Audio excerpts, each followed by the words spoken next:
모든 인류가 가진 보편적인 욕망은 행복이다. 행복이라는 과연 무엇일까? 행복이라는 단어는 19세기 이후에 생겨난 개념이다. 영어 단어 해피를 일본에서 번역해 들여온 신조어이다. 행복의 한자를 해석해보면 요행으로 복되다라는 뜻으로 운이 좋다는 개념의 럭키와 비슷하다. 지금은 서양의 영향으로 행복의 개념을 기쁨과 즐거움, 만족하는 상태로 사용한다. 행복의 단어가 한자어로 되어 있어 한국에서는 원래부터 쓰였던 단어로 생각하는데 과거에는 행복하다, 행복했으면 좋겠다, 행복하지 않다라는 말들을 사용하지 않았다. 지금 사용하는 행복의 의미는 외국 문화의 관점에서 이해해야 한다.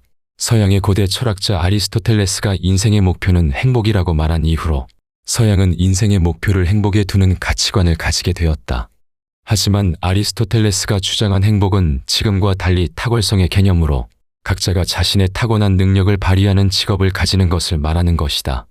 그 후 수많은 서양의 철학자들이 저마다 다른 행복 개념을 말하기 시작하며 인생의 목표나 목적 등을 이야기했다. 동양권에서는 행복을 목표로 두지 않았다. 유교에서는 자신을 갈고 닦는 수신을, 불교에서는 자비와 평정심을 목표로 두었다. 행복보다는 불행의 영향을 받지 않으려는 자신의 마음가짐에 더 많은 관심을 기울였고, 유교나 불교에서는 지나친 행복 추구는 욕망으로 해석해 부정적으로 인식하였다. 동양의 기본 사상인 음양 사상에 따르면 행복과 불행은 번갈아 가고 오고 행복의 원인 자체도 시간이 지남에 따라 불행의 원인이 되기도 한다.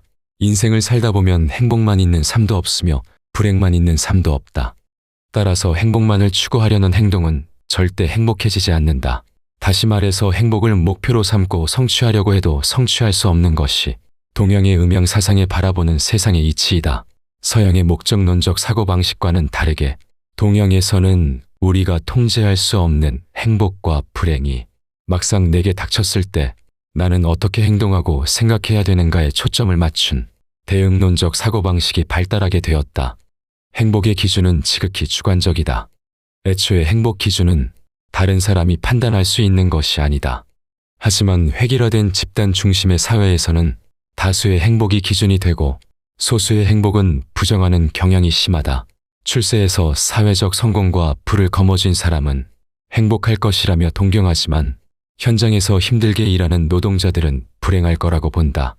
행복은 남들이 대신 평가해 주는 게 아닌데 우리는 거기에 익숙해져 있다. 하지만 그 와중에도 행복의 특징이 있다. 의학적인 측면에서는 정신적으로 건강한 상태 또는 괴로움이 없는 상태를 말한다.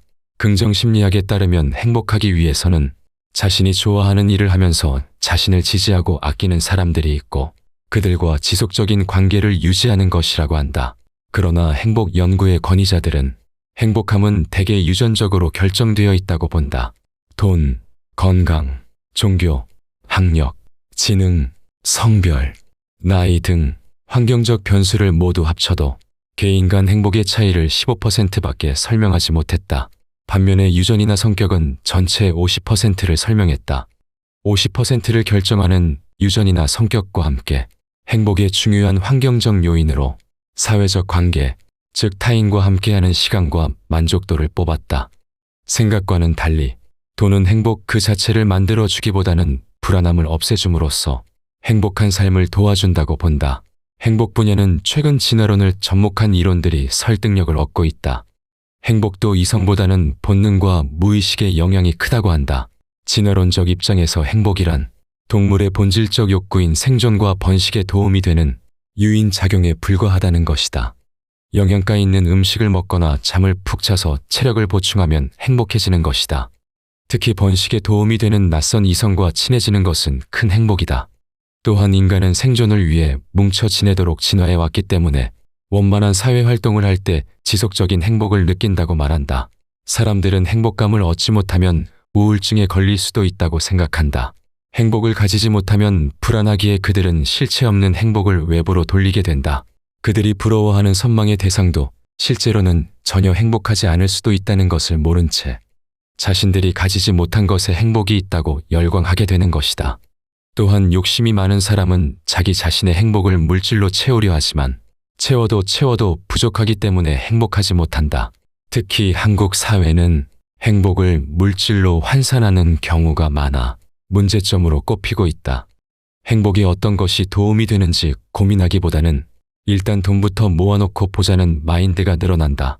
가난하면서도 행복 지수가 높다는 부탄은 그런 측면에서 행복의 척도가 물질에만 있는 것이 아니라는 것을 말해주고 있다. 나마스테.